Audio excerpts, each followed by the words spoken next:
사도신경으로 신앙 고백하시겠습니다.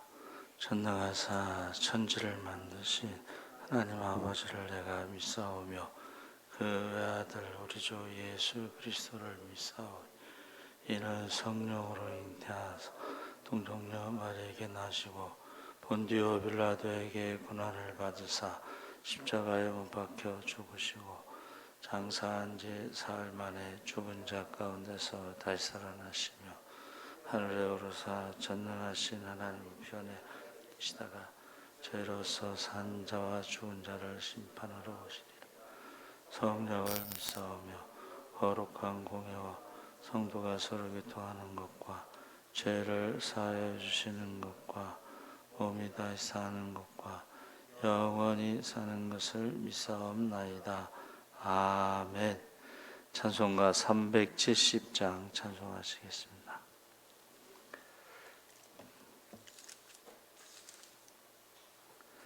찬송가 370장 찬송하시겠습니다. 주 안에 있는 나에게 단 근심이 있으랴. 십자가 밑에 나아가 내 짐을 풀었네. 주님을 찬송하면서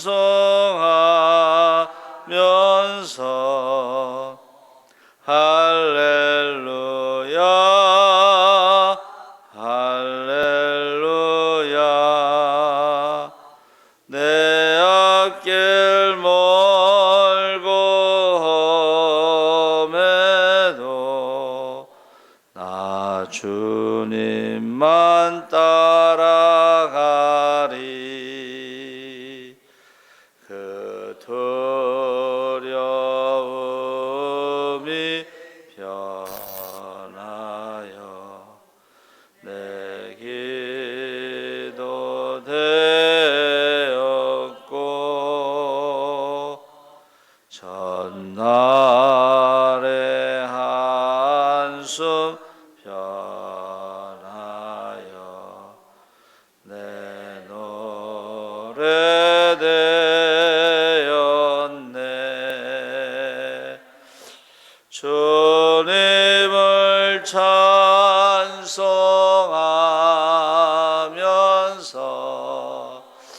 할렐루야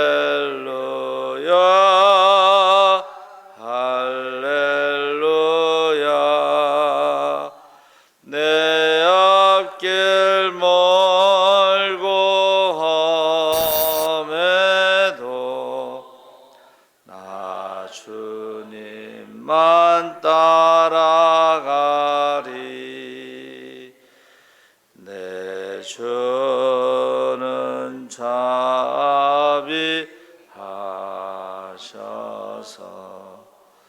늘 함께 계시고 내 궁핍함을 아시고 늘 채워주시네.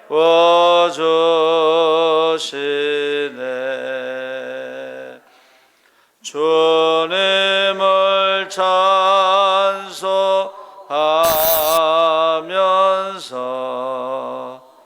할렐루야 할렐루야. 내 앞길 멀고 험해도 나 주님만 따라가리. 내 주와 맺은 언약은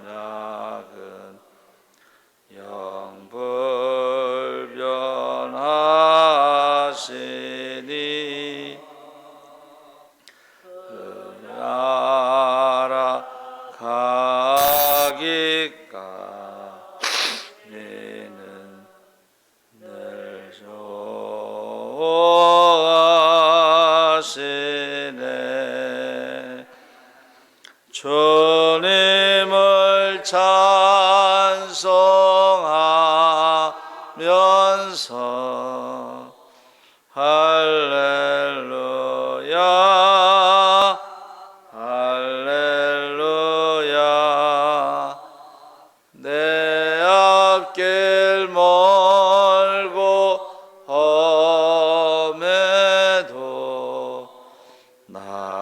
주님만 따라가리. 아멘. 하나님 말씀 마태복음 10장 16절에서 23절까지 말씀을 보겠습니다. 신약 성경 15쪽에 있습니다.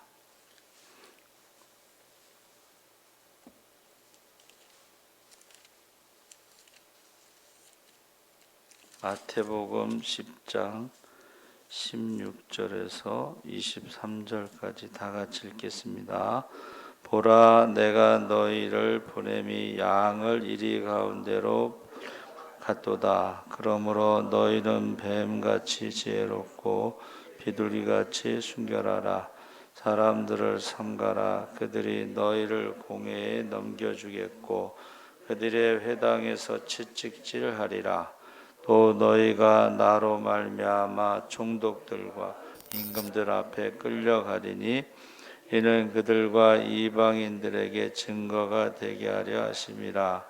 너희를 넘겨줄 때에 어떻게 또는 무엇을 말할까 염려하지 말라. 그때 너희에게 할 말을 주시리니 말하는 이는 너희가 아니라 너희 속에 말씀하시는 이 곧 너희 아버지의 성령이시니라. 장차 형제가 형제를 아버지가 자식을 죽는 데에 내주며 자식들이 부모를 대적하여 죽게 하리라. 또 너희가 내 이름으로 말미암아 모든 사람에게 미움을 받을 것이나 끝까지 견디는 자는 구원을 얻으리라. 이 동네에서 너희를 박해하거든 저 동네로 피하라. 내가 진실로 너희에게 이르노니 이스라엘의 모든 동네를 다 다니. 아멘. 할렐루야. 좋은 아침입니다. 잘 오셨습니다. 감사합니다. 지혜롭고 순결하라. 마태복음 10장에는 12 제자를 부르시고 그들에게 권능을 주시고 전도 여행을 보내시면서 하신 말씀입니다. 그래서 예수님이 제자들을 보낼 때 양을 이리 가운데 보내는 것 같다. 제자들에게 뱀같이 지혜롭고 비둘기같이 순결하라 말씀하시면서 핍박을 당하셨으니 제자들도 핍박을 당하는 것이 당연하다. 그러나 몸은 죽여도 영혼은 능히 죽이지 못하는 자를 두려워하지 말라. 끝까지 견디는 자를 구원을 얻으리라. 또 사람들 앞에서 예수님을 부인하면 심판날에 아버지 앞에서 예수님도 그를 부인할 것이라고 말씀하셨습니다. 그래서 16절에서 23절에 박해에 대해서 예고하셨는데 이것은 이제 주후 AD 70년 예루살렘이 이제 정복당하죠. 그러면서 이제 그 로마 황제 숭배 때문에 오는 박해가 있고 또 교회 내적으로는 이단들이 들어와요. 그래서 여기서는 이제 박해에 대해서 외적인 것에 대해서 이야기하고 있는데 세상을 이리가 가득한 것으로 표현하고 있습니다. 양을 잡아먹는 이리. 그래서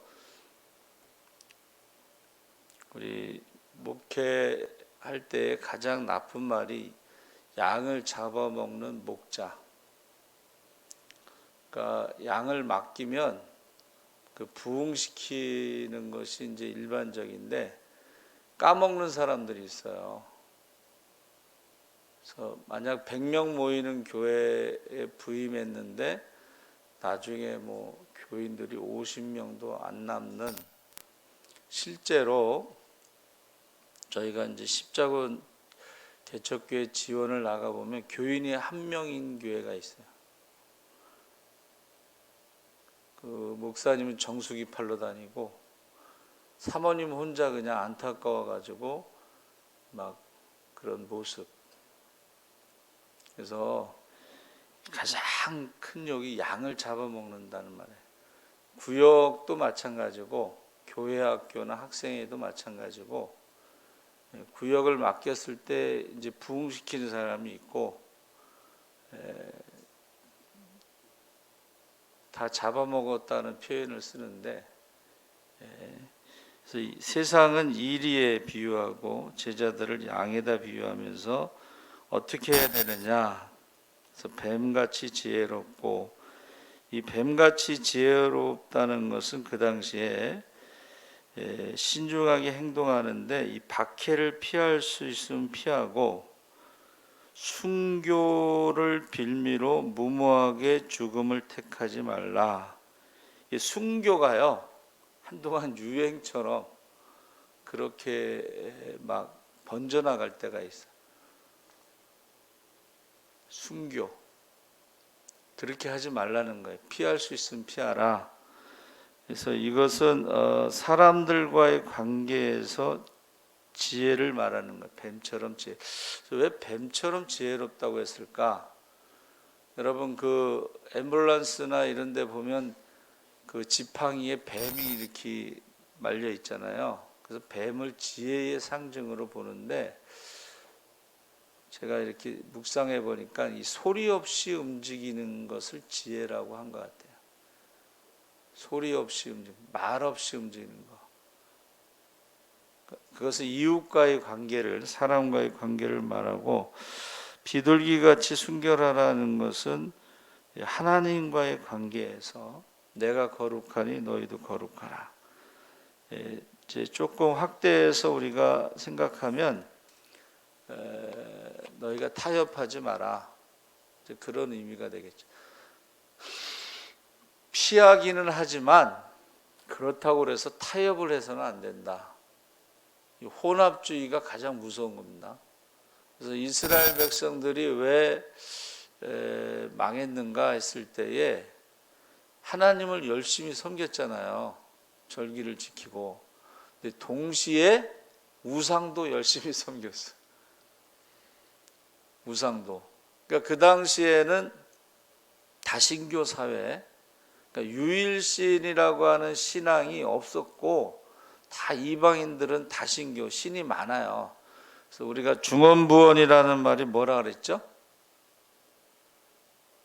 주여를 10번 부르는 게 중언부언이 아니고 신들의 이름을 많이 부르는 게 그게 중언부언이에요. 그러니까 우리가 기도할 때에 이방인들처럼 신들의 이름을 많이 부른다는 것은 그만큼 불안하기 때문에 그런 거예요. 그러니까 지금 우한폐렴으로 상대적으로 가난한 나라, 우상의 나라들이 많이 죽잖아요. 그렇죠? 그들이 신들이 부족해서 죽는 게 아니고 신들이 너무 많아서 죽는 거예요. 그 우상들은 다 죽은 거니까. 그래서 이 중언부언이라는 것이 그런 뜻이고 불안하면 할수록 더 많은 신들의 우상들의 이름을 부르는 것입니다. 그래서 사람들을 삼가라 17절에 하나님을 모르는 대적하는 자들을 삼가는데 그들에게 무모하게 복음을 전하지 말라.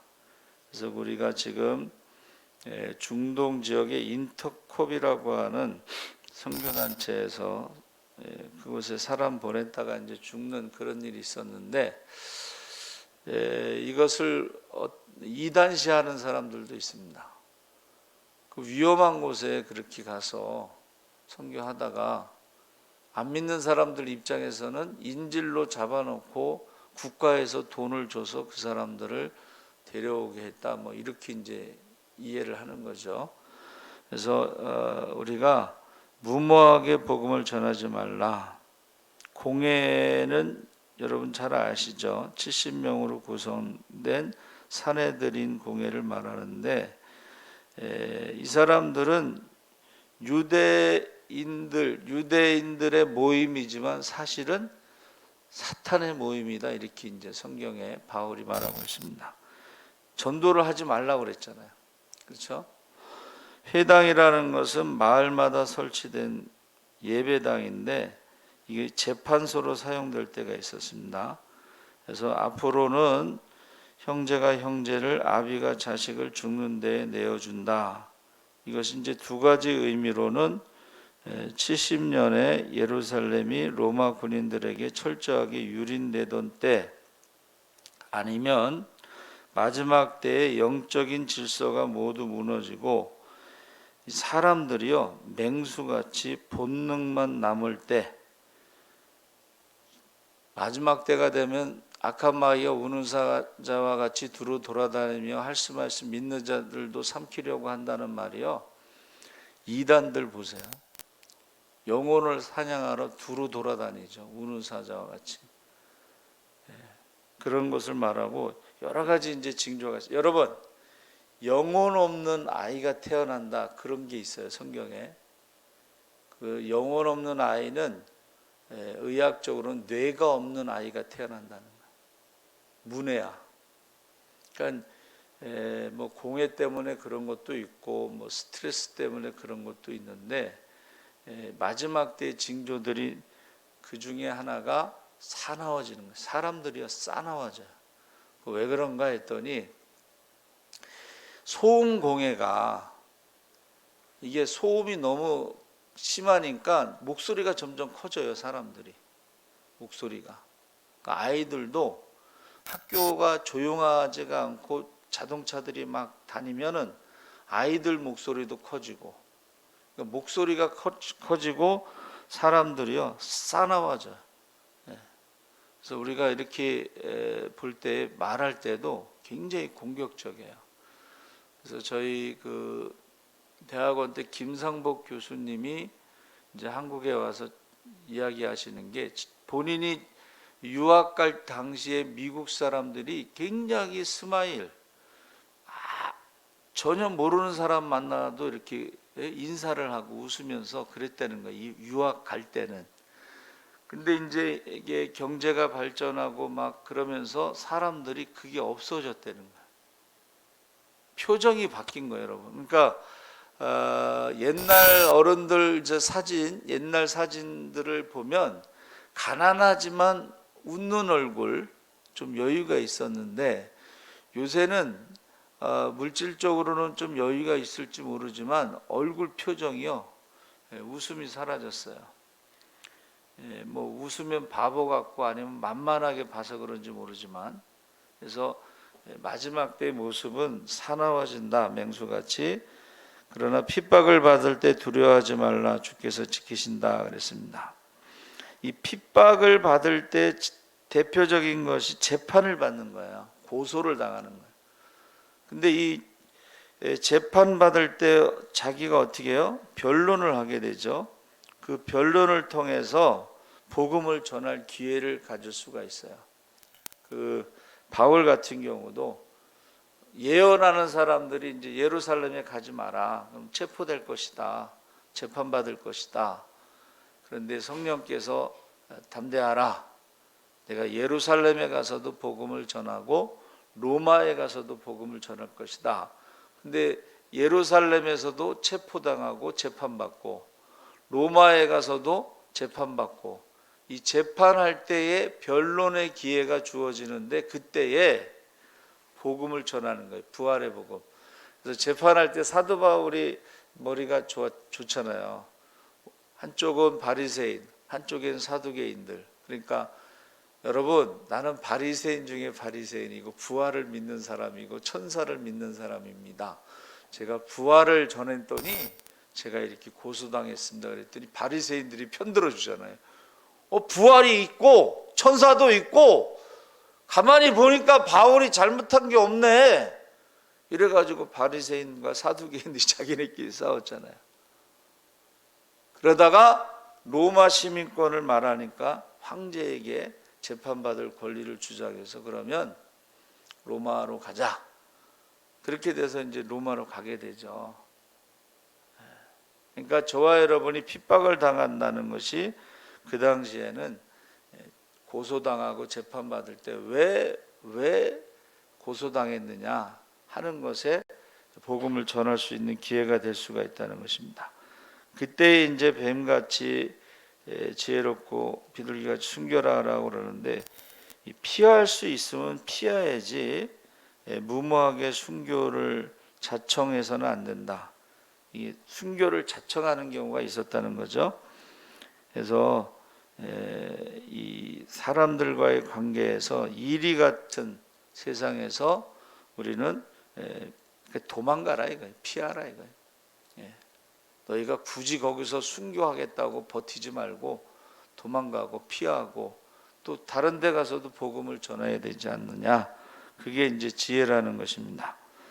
비둘기같이 순결하다는 것은 아까 말씀드린 대로 그렇다고 해서 적당하게 타협해서는 안 되고 너희가 하나님 앞에 거룩하게 너희 자신을 지켜야 된다. 근데 사람들이 변할 수가 있어요. 어떤 대만 선교사님이 저희 이제 그 같이 공부할 때 대학원 때 그 얘기를 하더라고. 같이 청년 시절에는 순수했던 그 동기 목사님이 큰 교회 담임 목사가 됐는데 이제 오래간만에 만났더니 많이 변해 있더라는 거예요. 그러니까 그 복음에 대해서 순수했던 것이 이제 큰 교회 목회를 하면서 이게 많이 변질돼 있다. 이제 그런 얘기를 했어요. 그렇게 하지 말라는 거예요. 여러분 제가 계속 강조하죠.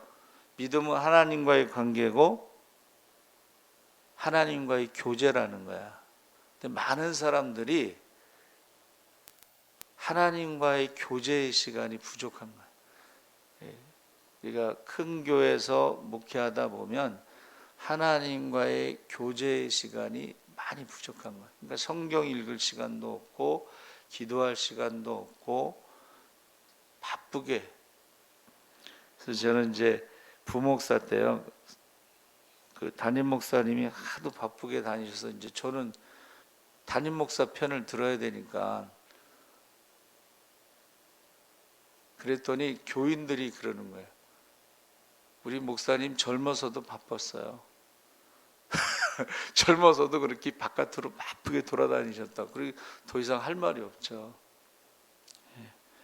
광명한 데서 집 위에서 전파하라. 이 말은 당당하게 말씀을 전하는데 여러 차례 복음에 저항하는 자들에게는 말씀을 전하지 말라. 예수님께서도 바리새인이나 사두기인들에게는 말씀을 많이 하시지 않았어요. 그러나 말씀을 받아들일 자세가 돼 있는 자라면 세리든 창기든 병자든 상관하지 않고 말씀을 전해 주셨습니다. 그래서 너희의 착한 행실로 사람들의 마음을 열고, 먼저 우리가요 복음을 전할 때에 마음을 여는 게 중요하다는 거예요. 그래서 이슬비 전도학교를 만드신 그 여운학 장로님이 서울대 물리대를 나와서 금성출판사 부사장을 하다 과로로 쓰러졌어요. 40세에. 병원에 있으니까 별로 할 일이 없잖아요.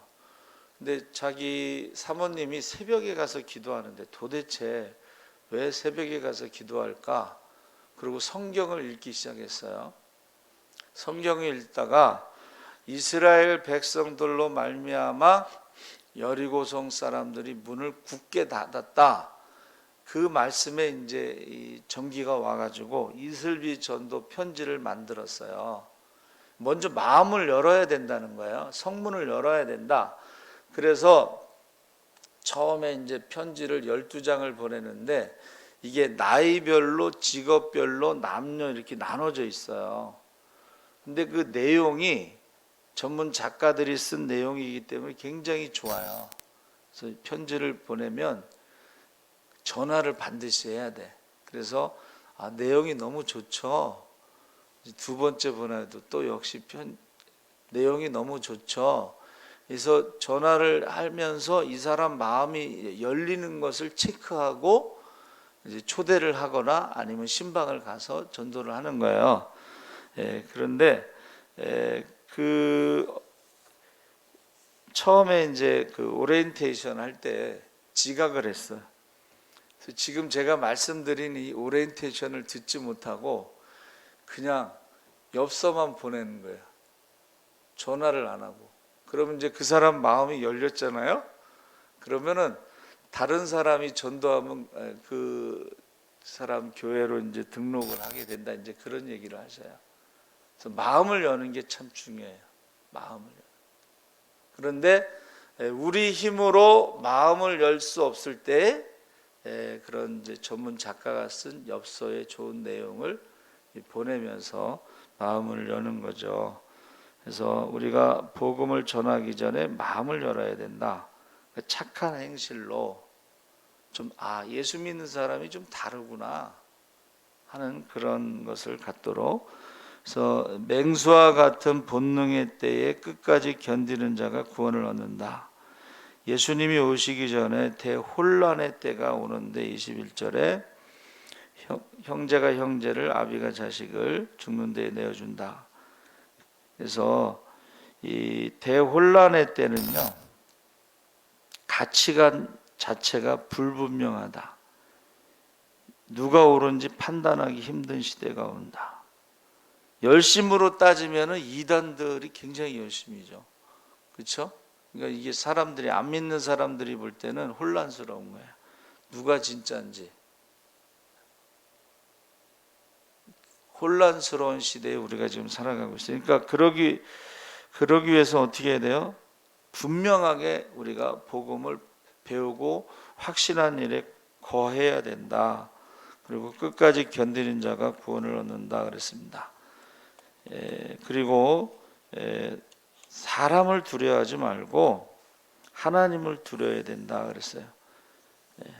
그러면서 많은 사람들 앞에서 공개적으로 신앙을 고백할 수 있어야 된다.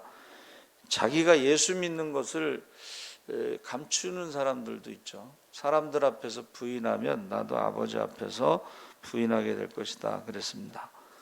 지금 23절을 난해 구절로 모든 동네를 다 돌지 못하여서 주께서 오시리라. 이것을 제자들의 믿음이라고 말하기도 하는데 분명히 예수님이 말씀하신 거예요. 그렇죠? 그래서 이것은 원래는 일찍 오시려고 했는데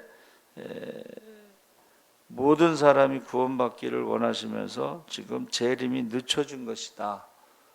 근데 재림이 이제 늦춰지면서 결국은 지금 지구 온난화로 인해서 예수님이 오시든 안 오시든 상관없이 지금 지구가 멸망한다는 것을 지금 6도의 멸망에서 기록하고 있죠. 지구 온도가 6도 올라가면 95%의 생명이 사라집니다. 그래서 저와 여러분이 여기서 결론이 뭐냐면 사람을 두려워하지 말라는 거예요. 하나님을 두려워하라. 이 포베오라는 말은 경외하다 이런 뜻이 있는데 사람에게 예배드리지 말라 이런 뜻이에요. 하나님께 예배드려야 된다. 사람을 두려워한다는 것은 사람에게 예배를 드려. 그러니까 지금 많은 사람들이 나라에서 뭐 하지 말라는데 왜 하냐 자꾸 그러는데 사람을 두려워해서는 안 된다고 성경이 분명히 말씀하고 계신 거죠. 몸과 영혼을 지옥에 보낸 자를 두려워하라. 그래서 두려워하는 사람들은 못 오는 것이고 우리는 지혜롭게 그래도 하나님을 두려워하면서 예배를 드리고 있는 것입니다. 그래서 저와 여러분이 순교를 자청해서는 안 되고 도망가고 피하면서도 계속 복음을 전하고 하나님과의 관계, 하나님과의 교제에 더 신경을 써야 되는 거죠. 하나님을 두려워해야 되는 거죠. 그래서 지금 많은 사람들이 이제 우한폐렴 핑계대고 예배를 안 드리고 벌써 1년이 넘었는데 하나님 앞에 가서는 성경에 뭐라고 돼 있어요? 핑계대지 못한다. 그래서 저와 여러분이 지혜롭고 순결하시기를 주의 이름으로 축원합니다. 아멘. 살아계신 하나님 아버지, 이제 주님께서 말씀하신 대로 우리가 사람을 두려워하지 않게 하시고 하나님을 두려워하게 하여 주시옵소서. 감사하며 예수님의 이름으로 기도하옵나이다. 아멘. 하늘에 계신 우리 아버지여, 이름이 거룩히 여김을 받으시오며 나라의 마옵시며 뜻이 하늘에서 이룬 것 같이 땅에서도 이루어지이다. 오늘날 우리에게 일용할 양식을 주옵시고 우리가 우리에게 죄 지은 자를 사하여 준 것 같이 우리의 죄를 사하여 주옵시고 우리를 시험에 들게 하지 마옵시며 다만 악에서 구하옵소서. 대개의 나라와 권세와 영광이 아버지께 영원히 있사옵나이다. 아멘.